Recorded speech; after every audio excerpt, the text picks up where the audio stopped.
አቢጌል ዳጣዬን በጥፊ መታ አባቷ በሀለንጋ ገረፋት። ሁለተኛ ስህተት ትሰራ አይሆንም ከሆን በኋላ በጣም ነው የተገረፈችው። ሰላምዬ ደግሞ ከደረጀ በራሷ ፈቃድ ወዳና ፈቅዳ እንዳረገዘች ተናገረች።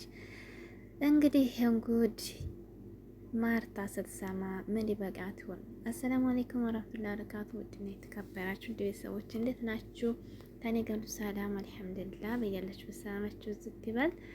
ለቻናል አዲስ ከሆናችሁ ሰብስክራይብ፣ ላይክ፣ ሼር እያደረጋችሁ ቤተሰብ ሁኑ። ለምታበረታቱኝ አመሰግናለሁ። ውድ ቤተሰቦች እንግዲህ ባለፈው ሰላም እንዳረገዘ ነገር ግን ከማን እንደተረገዘ አላወቅም ነበር ማለት ነው። ሁላችንም ግን ወደ ደረጀ ነበር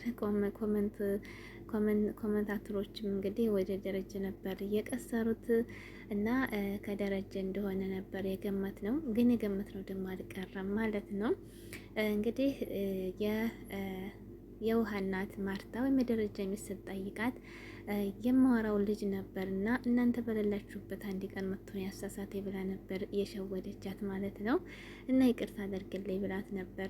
ግን ዝጋ ትምህርት የወሰድኩን ነገር ማለት ነው በጣም ጠንካራ ሴት እና በእውነት ለትዳሯ ጠንካራ ታማኝ የሆነች እንቁ ሴት የደረጃ ሚስት ሳላደንቅ አላልፍም ማለት ነው። ምክንያቱም በጣም ነው ለልጆቿ፣ ለቤቷ፣ ለትዳሯ፣ ለባሏ ያላት ክብር በቃ የቤቷን ገበያ እንዳይወጣ ብቻ ለትዳሯ ያላትና እንደ ሴትነት ሆነት መቻል ያለባትን ነገር በሴት ጎን ሆነን ስናየው በጣም ጠንካራ ሴት ናት ማለት። ምክንያቱም የሆነው በትንሹ በትልቁ ቦግ ብላ ቤቷን እና ትዳሯን የሚያትበጠብጥና ትንሹን ትልቁን ለመቻልና ቤቷን እንደምንም ብላ እሷ ተጎርታ ራሱ እየተጠቃችና እየተበደች ራሱ ቤቷን ትዳሯ እንዳይፈርስባት የምትጥር ጠንካራ ሴት ናት ማለት ነው። ምክንያቱም ብዙ ጊዜ እኛ ሴቶች በትንሹን ነገር ማካበድ እንወዳለን ማለት ነው። እና አቢጌል አሁን ብዙ ነገራት ትነግራታለች። ያና ነገር ስትነግራት ግን እየደበቀች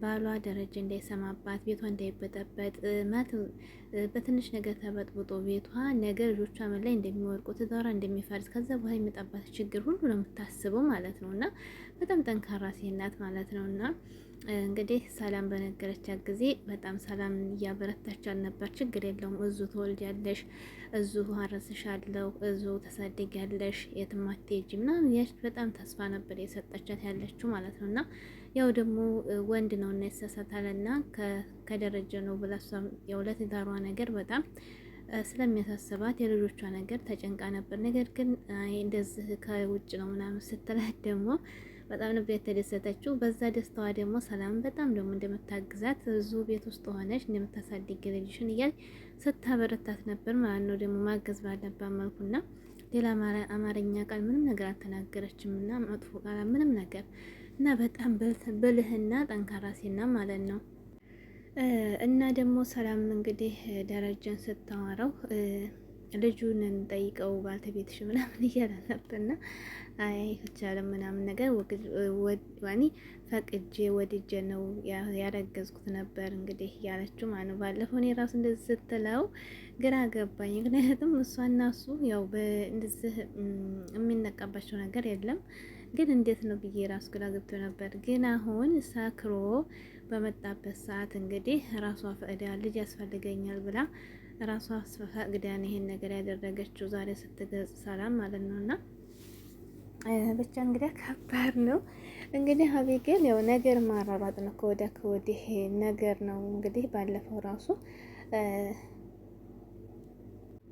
ናታን ራሱ ክላሱ ገብታ እየረበሸችው ነበር እና ያልተፈቀደ ነገር እያዘዘችው ነበር። እሱ ደግሞ አልፈልግም፣ ቤተሰቦችሽን ክብር ጠብቂ ራስሽንም እያለ እንደ ወንድምም እንደ ጓደኛም እየነገራት እየመከራት ነበር ማለት ነው። እና ቤተሰቦች አንተ እንዲያገባ ይፈልጋሉ እያለችው ነበር። ብንጋባም በባህሉም እንደገና ደግሞ ክብር ባለው መልኩ ነው እንጂ የምንጋባው በእንደዚህ ወጉን በጣሳ አይደለም እያላት ነበርና አልወጣም ከክላሴ ስትለው የምትለውን ነገር እየቀረጻትና ከቀረጻት በኋላ ውጭ ሲናት እጮሃለሁ ዝግ ብዬ ለሰዎች እናገራለሁ እያስፈራራቸው ነበር። በቃ አንቺም ጩሂ እኔም ደግሞ እስከዛሬ እስካሁን ያወራሽው መጥፎ ነገር ሁሉ የምታስቢው እንግዲህ አልወጣም ብላ እዚሁ ጮኻለሁ ስትለው አንቺም ጩሂ እኔም ደግሞ ቀርጽ በድምፅሽን ይዤዋለሁ እና እሰማለሁ ነበር ያላት እና ይህንን መረጃ እንደያዘ ስታቅ ማለት ነው ሸዋከክ እያለች ወጣች። አቢጌል ማለት ነው ስታሳዝን ትገርማለች።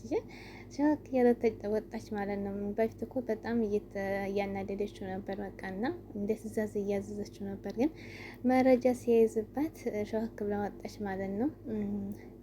እናም ከዚያ በኋላ እንግዲህ ዳጣ እና ናታ እንዲገናኙ አፈልግም እንትና ሰላም እና ደግሞ ዳጣ ያው ስለሚዋደዱ እንግዲህ ሚስጥራቸውን በአንድ ነው ስታይ ምንድነው ግንኙነታችሁ ብላ አሁን ደግሞ የሰላምና ዳጣም ግንኙነት እያጣራች ነበር ማለት ነው። በዛ መሀል እንግዲህ የተፈጠረው ምንድነው ዳጣን እንግዲህ ለብቻዋ ጠርታ ከሰላም ጋር ያለሽ ግንኙነት ምንድነው የምትሾካሾኩት እያለች ለማጣራት ስትሞክር ነው አልነገርም ስታ በጠፊ ያለች ማለት ነው። በጠፊ ስትላት እንግዲህ አባቷ መኪና ውስጥ ሆኖ ነበር ያያት ማለት ነው። ከዚያ ወርዶ እንግዲህ ወደ ቤት ይዞ መጥቶ መጀመሪያ ዳጣን ጠየቃት። ምንድን ነው ችግሩ የመታች ሲላት ናታም ጋር ሰው ደስ አይላትም፣ ሰላም ጋር ሰው ደስ አይላትም፣ ልጅቱ ችግር አለበት ሐኪም ቤት ይዛሃት ሄድ ነበር ያለችው ማለት ነው።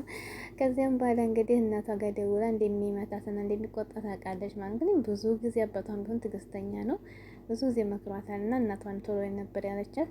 ልክ ዳጣ ወጣ ነይ አባትሽ ይልሻል ስትላት እናቷ መጣች ማለት ነው። እናቷ ግን መታ ለመነቻት። የዛሬ ብቻ ማራት ብላ ነበር፣ ነገር ግን መገረፍ አለባት ነው ያላት። የማርታ ለባሏ ያላት ክብር ማለት ነው። መገረፍ አለባት አምጫት ሲላት ቀጥታ ሄዳ ነበር የሰጠችው የመጥታ ሄደችው።